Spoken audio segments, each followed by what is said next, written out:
do you think about the projects and then you do the content around those projects, or are you thinking about content first? Like I think about the projects. I think about what is going to be a good project for the people who watch my show. It used to be I would kind of make whatever I wanted to, but as the years went by, I became more and more conscious about who my audience is. And who I really am trying to appeal to is kind of the total beginner woodworker. And so I like to consider myself kind of a gateway drug into woodworking.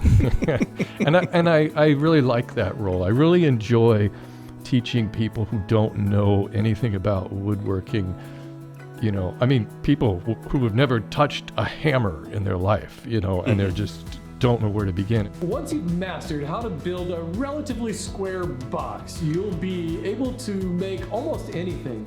I have a theory that about 75% of all woodworking projects are just variations on a box. And I love that I can discover things about myself by doing that, because a lot of woodworking procedures and techniques that I've done for 40 years become so second nature that it's easy to gloss over that. And I have to always reel myself back and think, maybe not everybody knows how to change a table saw. Maybe they're not even sure which way those teeth are supposed to go. I mean, these are important things that I think a total beginner needs to know. And I really enjoy doing that. It really makes me take time to think about those things. Yeah, that's a great point, because I think a lot of people, they'll do content and they want to kind of get to the punchline. They forget their audience, and me included. It's like, well, nobody needs to see me changing out a blade, because I feel like if they're gonna do this type of build, they should know how to change a blade. But your audience is definitely a different demographic than. Yeah, I think there's all different types of woodworking videos. There's the people who make fantastic high-end projects, and people like to watch them just to watch somebody else doing it. And woodworkers like to watch it to pick up maybe new tips or just see different ways of making things.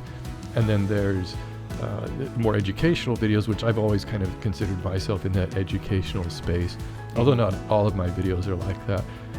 But I try to really lead in on that and really know not just educational, but educational for a certain demographic of people. I know people will advance out of my videos usually at some point. They're like, I gotta get something, try something new, They advance past the mere mortal phase. Yeah, but they come back. I hear from people all the time. They're like, oh man, I was watching you 12 years ago or 15 years ago, and here I am still watching. That's really cool to hear. Yeah. How does that make you feel?